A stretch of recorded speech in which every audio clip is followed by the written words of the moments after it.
Hello students, આ વખતે આપણે ઇલેક્ટિવ સબ્જેક્ટમાં યુનિટ 1નો માઇકલસન ઇન્ટરફેરોમીટર લઈશું.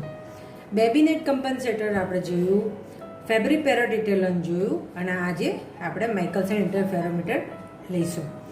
એના પછી કેથોડ રે ઓસિલોસ્કોપ અને જીએમ કાઉન્ટર 2 જ પોઈન્ટ બાકી રહેશે. ઓકે, જો વિડીયોમાં ઓનલાઈન કમ્પ્લીટ ના થાય તો હું મારા ડૉક્ટર પ્રકૃતિ ચૌધરીના યુટ્યુબમાં તમે એનો વિડીયો તમને મળી જશે. ઓકે, હવે માઇકલસન ઇન્ટરફેરોમીટર એટલે કે અંદરથી આપણે મેઝર કરી શકીએ. માઇકલસને શોધ્યું માટે એને માઇકલસન ઇન્ટરફેરોમીટર કીધું, બરાબર. સેમ 4માં કે 3માં આપણે માઇકલસન મોર્લેનો પ્રયોગ આપણે શીખી ગયેલા જ છીએ, બરાબર. પણ એને અનુરૂપ અને આ અહીંયા આગળ આપણે પ્રેક્ટિકલી કરવાનું છે, બરાબર. એનું આખું સમજૂતી અને ઇવન કે સેમ બીએસસી સેમ 5 અને 6માં આનો પ્રેક્ટિકલ ઓલરેડી છે જ.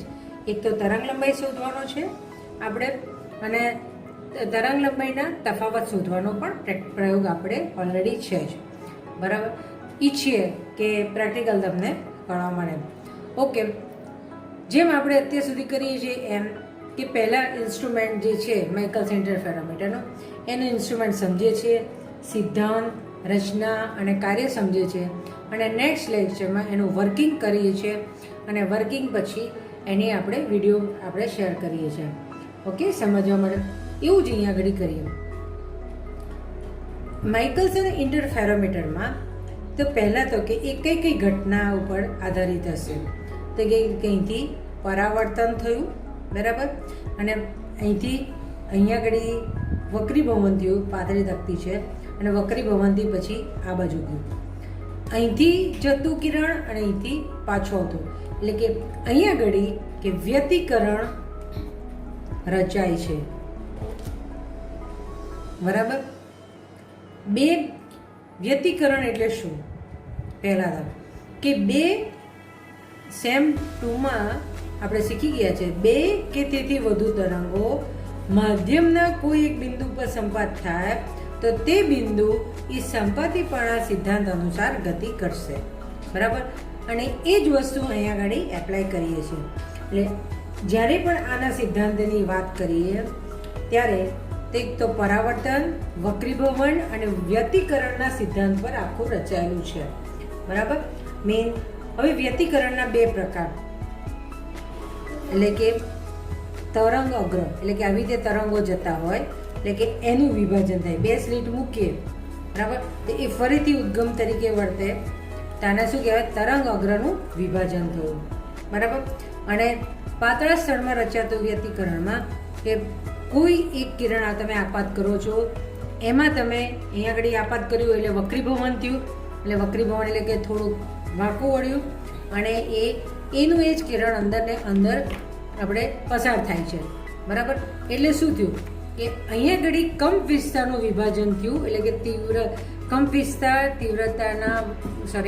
તીવ્રતા એ કંપ વિસ્તારના વર્ગના સમપ્રમાણમાં હોય, એટલે કે વ્યતિકરણમાં કંપ વિસ્તારનું વિભાજન થયું છે, બરાબર. અહીંયા આગળ તરંગ અગ્રના સુસંબંધ ઉદ્ગમોથી વ્યતિકરણ રચાય છે, બરાબર. એટલે માઇકલસન ઇન્ટરફેરોમીટરમાં વ્યતિકરણ પર રચાયેલો છે. વ્યતિકરણ એટલે કે બે કે તેથી વધુ તરંગો માધ્યમના કોઈ પણ કણ પર સંપાત થાય ત્યારે તે કણ સંપાતીપણાના સિદ્ધાંત અનુસાર ગતિ કરશે. વ્યતિકરણના બે પ્રકાર, તો એક તો તરંગ અગ્રના વિભાજનથી અને બીજું કંપ વિસ્તારના વિભાજનથી, બરાબર.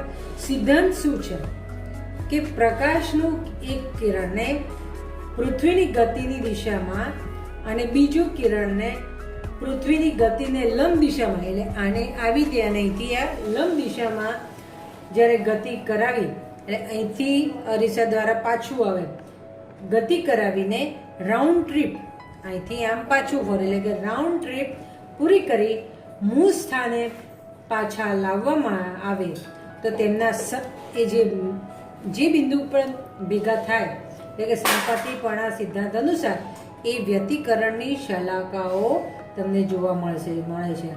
પ્રકાશની ઝડપમાં થોડો ફેર પડતો હોય શલાકાઓનું સ્થાનાંતર થાય છે. બરાબર. અહીંયા ઘડી કે આકૃતિમાં દર્શાવ્યા મુજબ કે L1 અને L2 બરાબર લંબાઈવાળા પ્લેટની એક આખી પાઇપ હોય છે. બરાબર. L1 અને L2 પાઇપ અને એ બંને કેવી હોય છે? કાટખૂણે રાખેલી હોય છે કે લંબ રીતે બરાબર રાખેલી હોય છે. તેમના બંને છેડે એટલે અહીંયા અને અહીંયા બંને છેડા ઉપર M1 અને M2 અરીસાઓ રાખેલા હોય છે. G1 આ જે દોરેલું છે G1 એ સેમી સિલ્વર્ડ કાચની તકતી હોય છે.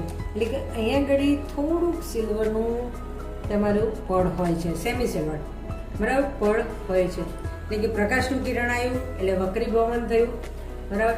એટલે કે આ પ્લેટને એવી રાખવામાં આવે છે કે એ અહીંયા ઘડી જે ખૂણો રચે છે બરાબર એ 45નો ખૂણો રચે છે બરાબર, 45 ડિગ્રી રચે છે બરાબર. ફરીથી રચના માટે કે આ આખી ટ્યુબ હોય છે બરાબર, એને અમુક દબાણે મૂકેલી હોય છે. M1 અને M2 એના અરીસાઓ છે બરાબર. અરીસાઓથી પરાવર્તન પામે છે બરાબર. પરાવર્તન ક્યાં પામે છે? જીવન આગળ આવે છે અને જીવન આગળથી ત્યાં આગળ એ વ્યતિકરણની રચના રચાય છે અને જે આપાત કોણ છે એ 45 ખૂણે આવવો જોઈએ. એ એની રચના થઈ બરાબર. હવે આપણે એનો પદ્ધતિના વિશે વાત કરશું. પદ્ધતિમાં આ જે લાઇનિંગો દોરી છે ને એ સ્ક્રૂ છે રાઈટ. એ સ્ક્રૂનું તમે એડજસ્ટમેન્ટ કરી શકો છો. એટલે અહીંયા આગળ આકૃતિમાં દર્શાવ્યા મુજબ S ઉદ્ગમ છે બરાબર. S ઉદ્ગમમાંથી આવતું અહીંયા આગળ પહેલા એક રંગી પ્રકાશનો જ વાત કરીશું, એટલે કે સોડિયમ લેમ્પની વાત કરીશું. એક રંગી છે એટલે એનું વિભાજન નહીં થાય. લેન્સ L વડે અહીંથી પ્રકાશના કિરણો આવે છે એટલે કે સમાંતર કિરણો જીવન પર પડે એવી રીતે ગોઠવવામાં આવે છે. અને જીવન અને આ જે પ્રકાશનું કિરણોનું બીમ છે એ કેટલા ખૂણે હોય કે 45ના ખૂણે હોય છે. એટલે ઉદ્ગમ એસમાંથી આવતું એકરંગી પ્રકાશનું કિરણનું જૂથ લેન્સ L દ્વારા સમાંતર કિરણો માટે રચાય છે. પ્રકાશનું કિરણ જૂથ પ્લેટ જીવન પર આપાત થતા તે બે ભાગમાં વહેંચાઈ જાય છે. પ્રકાશ જૂથ જીવન સપાટીથી અંશતઃ પરાવર્તન પામી એસી માર્ગની દિશામાં અને અંશતઃ અહીંયા વક્રીભવન કરી અને એ બી દિશામાં આપણે પારગમન એટલે કે વક્રીભવન થઈને બહાર આવી તકતીને એટલે શું કહેવાય? પારગમન, ટ્રાન્સમિશન બરાબર. એ બી દિશામાં ટ્રાન્સમિશન થાય છે બરાબર. એટલે કે પ્રકાશ જૂથ એસી દિશામાં M1 પ્લેન જે અરીસામાંથી પરાવર્તન પામી એક સરખા માર્ગે એટલે કે જે માર્ગે ગયું હતું એ જ માર્ગે પાછું આવે છે. માર્ગે એ ટી દિશામાં આવે છે એટલે કે અહીંથી એ આગળ વધે છે. ટી શું છે? ટેલિસ્કોપ છે.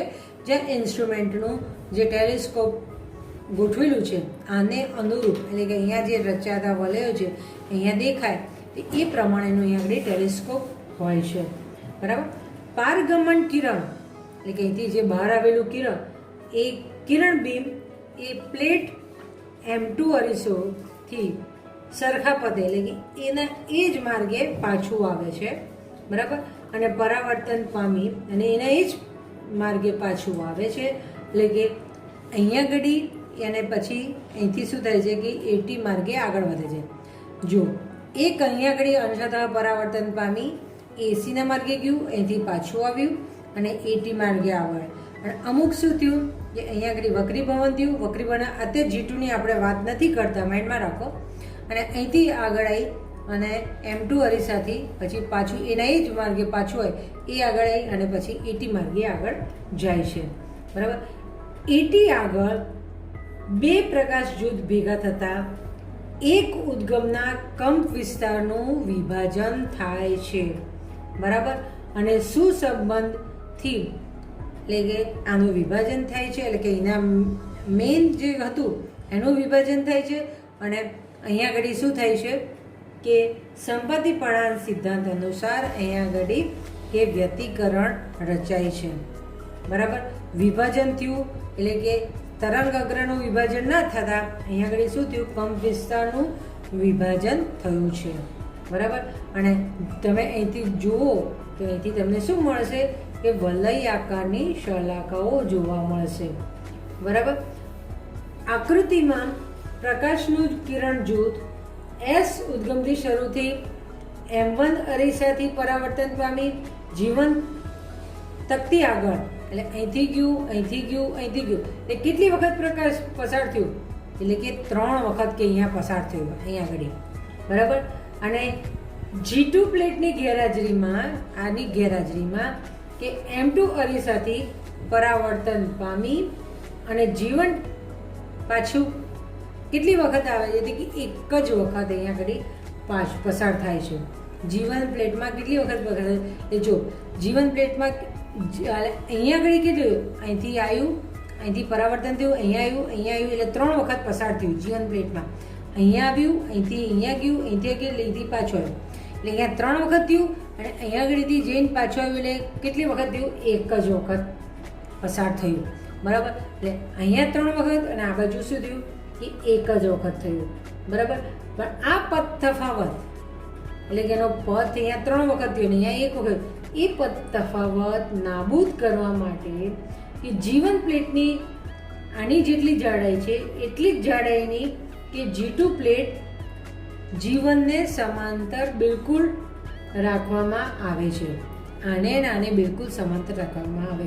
કેમ આ G2 મૂકી કે આ જે પદ તફાવત હતો અહીંયા 3 વખત અને અહીંયા 1, તો એ પદ તફાવત નાબૂદ કરવા માટે આપણે બરાબર G1 અને G2 આના જેટલી જ જે પહોળાઈની છે એટલી જ પહોળાઈની અહીંયા આગળ આને સમાંતર ગોઠવવામાં આવે છે.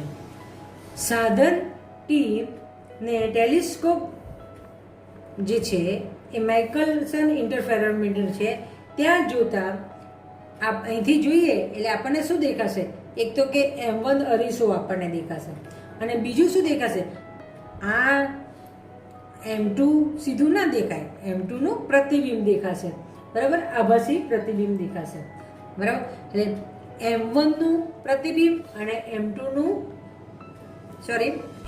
નું જે અરીસો દેખાશે અને M2 નું પ્રતિબિંબ દેખાશે, એટલે કે એને શું કહેવાય, M2 ડેશ.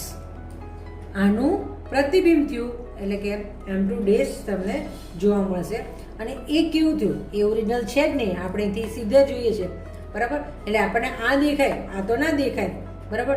આ છે એવો આભાસ થાય છે, એટલે એને શું કહેવાય, આભાસી પ્રતિબિંબ M2 નું જોવા મળે છે, એટલે M2 ડેશ આપણે કહીએ છીએ. એટલે અરીસાઓમાંથી સ્થિત પર અરીસાઓની જે સ્થિતિ છે એના પર આધાર રાખીએ તો આ આભાસી પ્રતિબિંબ M1 અરીસાઓની સામે અથવા તો એટલે કે જો આનું આપણે જોઈએ અહીંથી તો આની કાં તો આગળ હોય કાં તો પાછળ હોય, બરાબર. અથવા એની સામે એટલે કે બાજુમાં હોય એવું આપણને લાગે છે, બરાબર.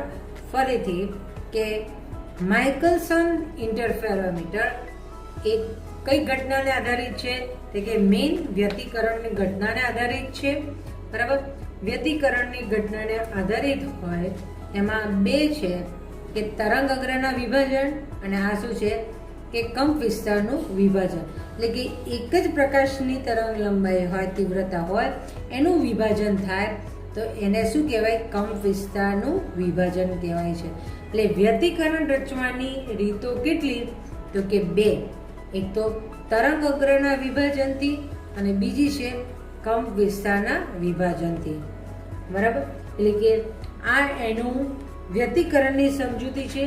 અહીંયા ઘડી કે સિદ્ધાંત ઉપર કે પ્રકાશ કિરણને પૃથ્વીની ગતિની દિશામાં અને બીજા કિરણને પૃથ્વીની ગતિને લંબ દિશામાં ગતિ કરાવી અને રાઉન્ડ ટ્રીપ પૂરી કરીએ અને મૂળ સ્થાને એટલે કે જૈન પાછો આવે ને અહીંથી જૈન મૂળ સ્થાને પાછો લાવવામાં આવે તો બંને વચ્ચે શું થાય છે?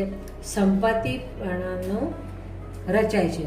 એ સંપત્તિપણાનો જે સિદ્ધાંત અનુસાર અહીંયા આગળ કાર્ય થશે એટલે કે વ્યતિકરણની શલાકાઓ આપણને જોવા મળશે.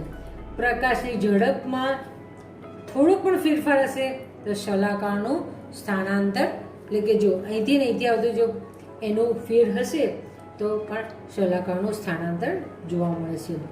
રચનામાં કે આકૃતિમાં L1 અને L2 લંબાઈનું કે પાઇપ હોય છે. એ પાઇપ કેવી છે? લંબ આકાર ગોઠવેલી હોય છે, એકબીજાને કાટખૂણે રાખેલી હોય છે. તેના સામસામેના છેડા ઉપર M1 અને M2 જે અરીસાઓ છે. G1 એ સેમી સિલ્વર એટલે કે અહીંથી અહીંયા એટલે કે થોડુંક અહીંયા સિલ્વરનું કોટેડ હોય, બરાબર. સેમી સિલ્વર કાચની પ્લેટ હોય છે એટલે કે પારદર્શક છે અને આ પ્લેટ પર 45 ડિગ્રીએ કિરણો આપાત થાય તે રીતે આપાત કરવામાં આવે છે, બરાબર. આ એની રચના છે. હવે આપણે એની સમજૂતી લઈશું કે આકૃતિમાં દર્શાવ્યા મુજબ અહીં આગળ આપણે એક રંગી પ્રકાશની વાત કરીશું, બરાબર. એક રંગી પ્રકાશ છે એટલે કે પ્રકાશનું વિભાજન થતું નથી. લેન્સ આગળ જે કિરણો લેન્સ મૂકીએ છીએ, લેન્સ L એ શેના માટે મૂકીએ છીએ કે દૂરથી આવતા પ્રકાશના કિરણો એ સમાંતર કિરણો જીવન પ્લેટ પર પડે. કેટલા અંશે? તો કે 45 ડિગ્રી ખૂણે. અહીંથી પ્રકાશના કિરણો આવ્યો, આ તકતી ઉપરથી અહીંથી શું થયું? વક્રીભવન થયું.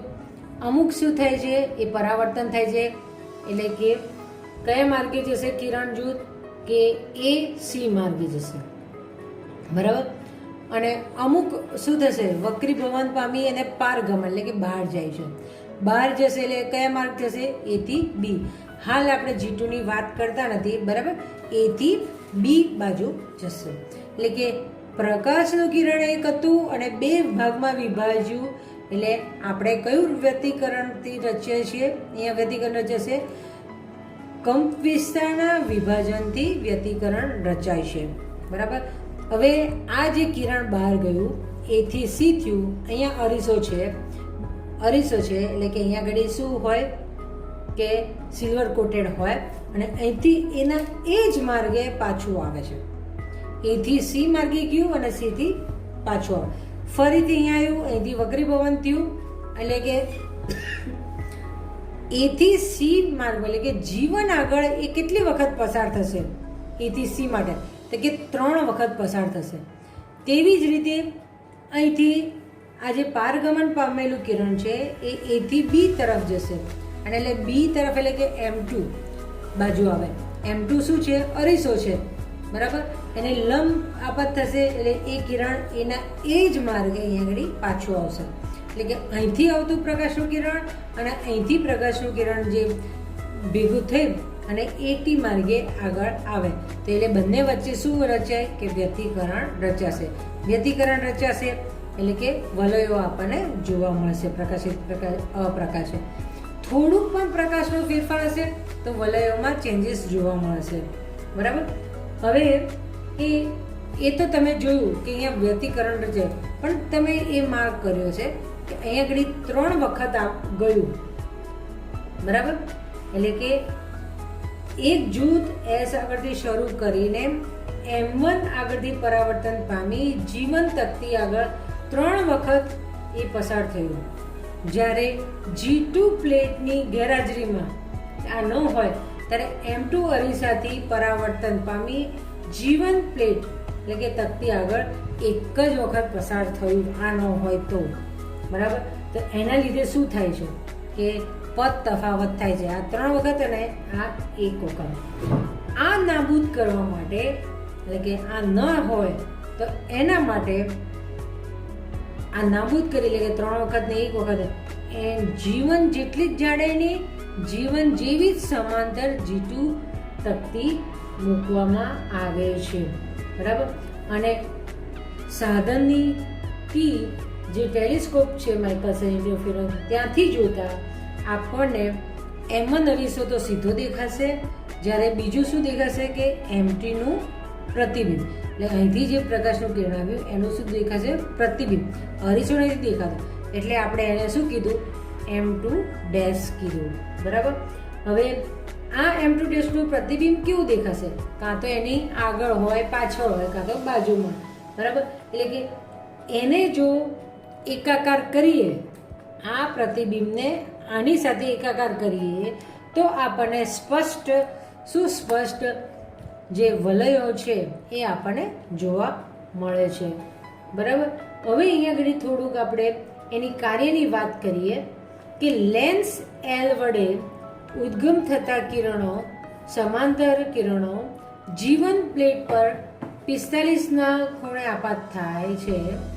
M1 અને M2 અરીસાને એકબીજા લંબ હોય તો એ જીવન દ્વારા મળતું M2 નું પ્રતિબિંબ M2 ડેશ, બરાબર. એટલે આના દ્વારા આનું પ્રતિબિંબ કયું મળે છે કે M2 ડેશ, અને M1 ને બરાબર સમાંતર બનશે, બરાબર. જો તકતી જીવન M1 એટલે આ M1 અને M2 ને જો બરાબર અંતર ન હોય તો તેમની વચ્ચે એક સમાન જાડાઈનું હવાનું પાતળું સ્તર રચાયેલું ગણી શકાય, અને તેમની ઉપર સપાટીઓ પરથી એટલે કે આની સપાટીઓ પરથી પરાવર્તન થયેલા કિરણો દર્શકની આંખમાં પ્રવેશી અને વ્યતિકરણની રચના ઉત્પન્ન થાય છે. એટલે શું કહેવા માંગે છે કે લેન્સ L માંથી ઉત્પન્ન થતા સમાંતર કિરણો એ જીવન પ્લસ આપણે વાત કરીએ એમ જ 45ના ખૂણે આપાત થઈએ છીએ, અને M1 અને M2 જો બરાબર લંબ ન હોય તો જીવન તકતી દ્વારા મળતું એટલે આની દ્વારા મળતું આનું પ્રતિબિંબ કયું છે તો કે M2 ડેશ, બરાબર. અને અરીસા M1 ને બરાબર સમાંતર બનશે, આનું પ્રતિબિંબ આને સમાંતર બનશે, બરાબર. જો તકતી જીવન M1 અને M2 ને સમાન અંતરે ન હોય તો એનો મતલબ કે એની વચ્ચે હવાની કંઈક પડ છે એટલે સ્થળ છે, બરાબર. એવું ગણી અને એવું ધારીને અને તેના વચ્ચેનું વ્યતિકરણની જે રચાય છે એ આપણે અહીંયા આગળ ટેલિસ્કોપ દ્વારા આપણને જોવા મળે છે. ઓકે, હવે બાકીનું આપણે નેક્સ્ટ ટાઈમ લઈશું, અને હેવ એ નાઇસ ડે.